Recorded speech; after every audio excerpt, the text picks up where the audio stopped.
नमस्कार, मैं अरविंद। स्वागत है आप सभी का A2 कक्षा की इस कक्षा में। हम सभी मनोविज्ञान के महत्वपूर्ण 2000 प्रश्नों की श्रृंखला को कर रहे हैं, जो कि आपके सीटेट के, यूटेट के, जेटेट के पेपर में आपके लिए हेल्पफुल होगा। तो आइए देखते हैं आज का पहला प्रश्न। पहला प्रश्न है, प्रेरणा का अर्थ क्या है? लक्ष्य प्राप्त करने की क्षमता, सीखने की प्रक्रिया, किसी कार्य को करने की आंतरिक या बाहरी ऊर्जा, या योजना बनाने की क्षमता। तो प्रेरणा दो प्रकार का होता है, एक आंतरिक और एक बाहरी। किसी कार्य को करने के लिए अगर हमारा इंटरेस्ट है उसमें तो आंतरिक प्रेरणा है, और कोई पुरस्कार या प्रशंसा या फिर रिवार्ड दिया जा रहा है तो वह बाह्य प्रेरणा है। तो ऑप्शन सी आपका बिल्कुल सही है। किसी कार्य को करने की आंतरिक या बाहरी ऊर्जा ही क्या है? प्रेरणा है। नेक्स्ट क्वेश्चन देखते हैं, बाह्य प्रेरणा का उदाहरण क्या है? पुरस्कार के लिए पढ़ाई करना, ज्ञान प्राप्त करने की इच्छा, या नई भाषा सीखने की रुचि, या सामाजिक जिम्मेदारी। तो बाह्य प्रेरणा क्या है? पुरस्कार के लिए पढ़ाई करना। ऑप्शन ए आपका बिल्कुल सही, पुरस्कार के लिए पढ़ाई करना। अगर पुरस्कार के लिए पढ़ाई ना होती, अपनी इंटरेस्ट से पढ़ाई होती, तो उसे हम आंतरिक प्रेरणा कहते हैं। यहाँ पर पढ़ाई किसके लिए हो रही है? पुरस्कार पाने के लिए। तो ऑप्शन ए आपका बिल्कुल सही है, बाह्य प्रेरणा का उदाहरण है। नेक्स्ट क्वेश्चन है, आंतरिक प्रेरणा किस प्रकार की होती है? आंतरिक प्रेरणा, आंतरिक प्रेरणा किस प्रकार का? स्वयं की रुचि से। अगर आपका इंटरेस्ट है तो उसे आंतरिक प्रेरणा कहते हैं। तो समाज द्वारा प्रोत्साहित, स्वाभाविक रुचि द्वारा उत्पन्न, या शिक्षक द्वारा निर्देशित, या परिवार से प्रभावित। तो ऑप्शन बी आपका बिल्कुल सही, स्वाभाविक रुचि द्वारा उत्पन्न जो भी कार्य आप कर रहे हैं उसे आंतरिक प्रेरणा कहते हैं, इंट्रिंसिक मोटिवेशन। ऑप्शन बी आपका बिल्कुल सही है। नेक्स्ट क्वेश्चन है, किस सिद्धांत के अनुसार बच्चों को उनके कार्यों पर नियंत्रण दिया जाना चाहिए? स्वायत्तता सिद्धांत, सुदृढ़ीकरण सिद्धांत, या समाजीकरण, या अनुकरण सिद्धांत। तो स्वायत्तता का सिद्धांत, ऑप्शन ए आपका बिल्कुल सही है। स्वायत्तता के सिद्धांत के अनुसार, स्वायत्तता का मतलब होता है स्वशासन। अब बच्चों को उनके कार्यों पर नियंत्रण का मतलब उन्हें अपने निर्देशन में कार्य करने दीजिए। बालक को स्वायत्त रूप से कार्य करने दीजिए, कोई भी एक्टिविटी कर रहा है करने दीजिए। तो स्वायत्तता का सिद्धांत, ऑप्शन ए आपका बिल्कुल सही है। नेक्स्ट क्वेश्चन है, किस सिद्धांत के अनुसार पुरस्कारों का उपयोग प्रेरणा को बढ़ाने के लिए किया जाता है? किस सिद्धांत के अनुसार? सुदृढ़ीकरण सिद्धांत, स्वायत्तता सिद्धांत, अधिगम सिद्धांत, या प्रेरक सिद्धांत। तो पुरस्कारों का उपयोग कर रहे हैं प्रेरणा बढ़ाने के लिए, इसका मतलब बाह्य अभिप्रेरणा है। यहाँ पर एक्सट्रिंसिक मोटिवेशन। बाह्य मोटिवेशन का मतलब कोई आप उसको पुनर्बलन देंगे, रिइंफोर्समेंट देंगे, बालक को रिवार्ड देंगे, पुरस्कार देंगे। तो सुदृढ़ीकरण का मतलब ही होता है क्या? पुनर्बलन, रीइंफोर्समेंट, रीइंफोर्समेंट होता है। तो ऑप्शन ए आपका बिल्कुल सही है, सुदृढ़ीकरण का सिद्धांत। नेक्स्ट क्वेश्चन, कौन सा कारक आंतरिक प्रेरणा को कम कर सकता है? आंतरिक प्रेरणा को कौन सा कारक कम करेगा? तो बाहरी पुरस्कार जो होगा वो आंतरिक प्रेरणा को कम कर देगा। आंतरिक प्रेरणा को बाहरी पुरस्कार कम करेगा। तो ऑप्शन बी आपका बिल्कुल सही है, बाहरी पुरस्कार। नेक्स्ट क्वेश्चन है, बच्चों की सीखने की प्रेरणा किस प्रकार से बढ़ाई जा सकती है? तो बच्चे की जो सीखने की प्रेरणा है कैसे बढ़ाई जा सकती है? उन्हें लगातार पुरस्कार देकर, पुरस्कार देंगे तो ये तो बाह्य प्रेरणा हो जाएगी, तो बार बार उसे पुरस्कार चाहिए। उनकी रुचियों से जुड़ी गतिविधियों में शामिल करना, हाँ यह ऑप्शन बी आपका बिल्कुल सही है, उनकी रुचियों से जुड़ी गतिविधियों में शामिल करके उनकी प्रेरणा को बढ़ाया जा सकता है। उन्हें में से हमेशा दूसरों से तुलना करना, कड़ी अनुशासन में रखना नहीं। ऑप्शन बी आपका बिल्कुल सही है, उनकी रुचि से जुड़ी गतिविधियों में शामिल करके। नेक्स्ट क्वेश्चन है, निम्न में से कौन सी स्थिति आंतरिक प्रेरणा को बढ़ा सकती है? आंतरिक प्रेरणा को बढ़ाने के लिए क्या चाहिए? आत्मनिर्णय चाहिए। सजा देकर आंतरिक प्रेरणा नहीं बढ़ाई जा सकती, वो तो बाहरी हो जाएगा। जबरदस्ती आप उनको, आत्मनिर्णय स्वयं की इच्छा से करेगा तो आंतरिक प्रेरणा बढ़ेगा, बाहरी दबाव से भी नहीं, अनिश्चितता से नहीं। ऑप्शन बी आपका बिल्कुल सही है, आत्मनिर्णय। नेक्स्ट क्वेश्चन, बाल विकास में कौन सा प्रेरक तत्व सबसे अधिक महत्वपूर्ण होता है? बाल विकास में कौन सा प्रेरक तत्व? ज्ञान, सामाजिक मान्यता, आत्मसंतुष्टि, सजा। तो ऑप्शन सी आपका बिल्कुल सही है, आत्मसंतुष्टि। नेक्स्ट क्वेश्चन है, क्या सीखने में बच्चे की रुचि और प्रेरणा का संबंध होता है? तो सीखने में रुचि और प्रेरणा का संबंध होता है। तो ऑप्शन ए आपका बिल्कुल सही है, हाँ। ऑप्शन ए बिल्कुल सही। नेक्स्ट क्वेश्चन है, नोम चॉम्स्की ने किस सिद्धांत को विकसित किया है? सामाजिक अधिगम सिद्धांत, व्यवहारवादी सिद्धांत, सार्वभौमिक व्याकरण सिद्धांत या प्रेरक सिद्धांत? तो आपका ऑप्शन सी बिल्कुल सही है, सार्वभौमिक व्याकरण सिद्धांत। सार्वभौमिक व्याकरण सिद्धांत को क्या कहते हैं? Universal grammar rule. Universal grammar rule इसे कहते हैं। इसमें होता क्या है कि इसमें जो बच्चे होते हैं भाषा को अपने वातावरण में बिना किसी प्रयास से सीखते हैं। चाहे कहीं का भी बच्चा हो, वह अगर उस वातावरण में है तो वहाँ का भाषा सीखने के लिए उसे एफर्ट करने की कोई आवश्यकता नहीं है, वह बिना प्रयास के ही सीख जाएगा। इसी को कहते हैं सार्वभौमिक व्याकरण सिद्धांत। यह हर देश के बच्चे पर लागू होगा, ऐसा नहीं है कि सिर्फ हमारे यहाँ या चौमस्की के ही यहाँ। यह जो क्षमता होती है बच्चों में, यह जन्मजात होती है, जन्मजात होती है, इनेट एबिलिटी होती है इनमें। तो ऑप्शन सी आपका बिल्कुल सही है। नेक्स्ट क्वेश्चन है, चॉम्स्की के अनुसार भाषा विकास का कौन सा पहलू जन्मजात होता है? जन्मजात कौन सा होता है? तो व्याकरणिक संरचना की समझ, शब्दों की संख्या, सामाजिक भाषा कौशल या वाक्य का अर्थ? तो ऑप्शन ए आपका बिल्कुल सही है, व्याकरणिक संरचना की समझ, यह जन्मजात होती है। इसे यूनिवर्सल ग्रामर आप कह रहे हैं, सार्वभौमिक व्याकरण कह रहे हैं। तो ऑप्शन ए आपका बिल्कुल सही है। नेक्स्ट क्वेश्चन है, चॉम्स्की के भाषा अधिगम यंत्र लैंग्वेज एक्विजिशन डिवाइस, जिसे एलएडी कहा जाता है, का क्या कार्य है? एलएडी क्या है? Language acquisition device. यह 2 से 15 वर्ष के बालकों में पाई जाती है। तो ऑप्शन है, बच्चों को व्याकरण सिखाना, भाषाई डेटा को प्रोसेसिंग करना, भाषाई वातावरण की व्याख्या करना, बच्चों को वाक्य संरचना समझाना।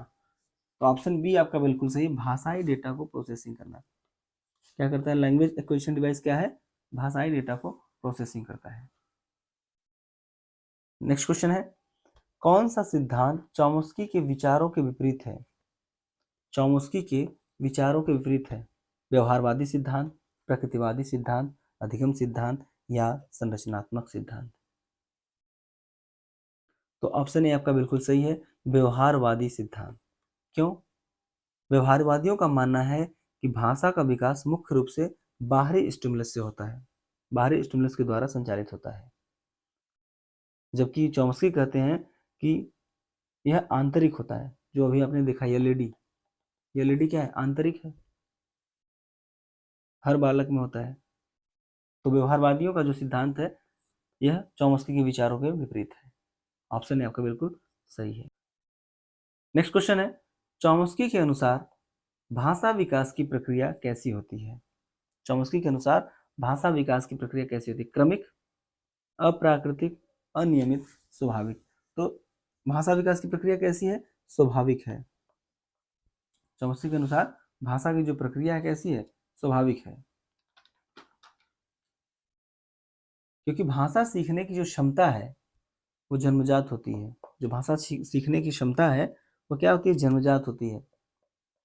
एलईडी जन्मजात है, इनेट एबिलिटी है बालक में। तो ऑप्शन डी आपका बिल्कुल सही है। नेक्स्ट क्वेश्चन है, नोम चॉम्स्की के अनुसार बच्चे किस आयु में भाषा का विकास शुरू कर देते हैं? नोम चॉम्स्की के अनुसार बच्चे भाषा का विकास किस आयु में शुरू करते हैं? तो जन्म के तुरंत बाद। ऑप्शन ए आपका बिल्कुल सही है, जन्म के तुरंत बाद। अब जन्म के तुरंत बाद क्या? तो इन्होंने जो अवस्थाओं को बताया है, जिसमें पहला अवस्था है क्राइंग, पहली है क्राइंग, जो जन्म के तुरंत बाद की अवस्था है। तो क्राइंग, पहले बालक क्या करता है? रोता है। तो भाषा का विकास जन्म के तुरंत बाद भी होता है। फिर कूइंग होता है, फिर बबलिंग, फिर बालक एक दो शब्द बोलता है, उसके बाद फिर दो तीन शब्द बोलता है, फिर जाकर कहीं नए नए शब्द बोलने लगता है। तो ये इनकी क्या है? स्टेजेस ऑफ लैंग्वेज डेवलपमेंट है इनका, चॉम्स्की का। तो इनके अनुसार जन्म के तुरंत बाद। ऑप्शन ए बिल्कुल सही है। नेक्स्ट क्वेश्चन है, चॉम्स्की के अनुसार बच्चे किस प्रकार के किस प्रकार के ज्ञान के साथ जन्म लेते हैं? किस प्रकार के ज्ञान के साथ जन्म? भाषा संरचना की, सामाजिक ज्ञान की, शैक्षिक ज्ञान की, सांस्कृतिक ज्ञान की, ये सब ज्ञान कहाँ से होगा बालक में? अभी तो जन्म लिया है, तो भाषा संरचना के साथ जन्म लेते हैं। ऑप्शन ए आपका बिल्कुल सही है। नेक्स्ट क्वेश्चन, चॉम्स्की के विचार से किस आयु तक बच्चे व्याकरणिक संरचनाएं समझने लगते हैं? किस आयु तक? 2 वर्ष में, 5 वर्ष में, 10 वर्ष में या 7 वर्ष में? या 7 वर्ष में? तो कौन सा ऑप्शन आपका सही है? पांचवा आपका बिल्कुल सही है, 5 वर्ष में। 5 वर्ष की आयु तक बालक क्या करता है? समझने लगता है व्याकरण को। नेक्स्ट क्वेश्चन है, नोम चॉम्स्की ने किसे सार्वभौमिक व्याकरण कहा है? सार्वभौमिक व्याकरण, यूनिवर्सल ग्रामर। आप सभी जानते हैं कि सभी भाषाओं के लिए सामान्य व्याकरणिक सिद्धांत क्या है? सार्वभौमिक व्याकरण है। ऑप्शन ए आपका बिल्कुल सही है, सभी भाषाओं के लिए सामान्य व्याकरणिक। नेक्स्ट क्वेश्चन, चॉम्स्की के सिद्धांत में बच्चे किस प्रकार के उपकरण से भाषा सीखते हैं? किस प्रकार के उपकरण से?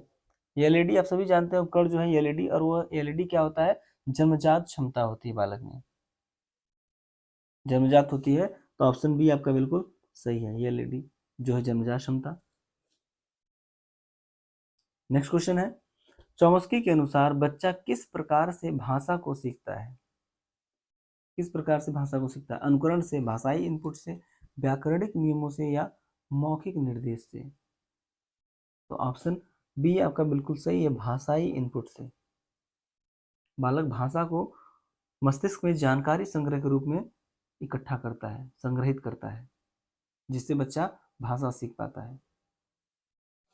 तो ऑप्शन बी आपका बिल्कुल सही है। नेक्स्ट क्वेश्चन है, चॉम्स्की का सार्वभौमिक व्याकरण किस सिद्धांत पर आधारित है? सार्वभौमिक व्याकरण, यूनिवर्सल ग्रामर की बात हो रही है। सभी बच्चों के पास एक सामान्य व्याकरणिक संरचना होती है। भाषा केवल सामाजिक संरचना पर आधारित होती है। भाषा सीखना अनिवार्य नहीं है, बच्चे केवल सीखते हैं जो वे सुनते हैं। तो ऑप्शन आपका ए बिल्कुल सही है, सभी बच्चों के पास एक सामान्य व्याकरणिक संरचना होती है, जिसे क्या कहते हैं आप? एलईडी कहते हैं, लैंग्वेज एक्विजिशन डिवाइस कहते हैं। ऑप्शन ए आपका बिल्कुल सही है। ठीक है। नेक्स्ट क्वेश्चन है, फ्रायड के अनुसार ईद किस सिद्धांत पर काम करता है? फ्रायड के अनुसार ईद किस सिद्धांत पर काम करता है? वास्तविकता का सिद्धांत, नैतिकता का सिद्धांत, या आनंद का सिद्धांत, या सामाजिक सिद्धांत? तो ईद किस पर काम करता है? आपने पढ़ा होगा, Eid, ego, super ego. Eid, ego और सुपर ईगो। ईद जो होता है, इसे क्या चाहिए?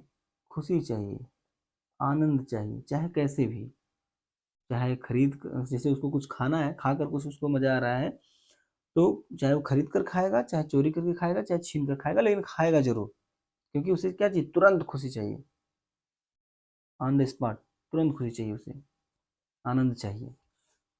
तो ऑप्शन सी आपका बिल्कुल सही है, आनंद का सिद्धांत। और ईगो जो होता है, ये कहाँ रहता है?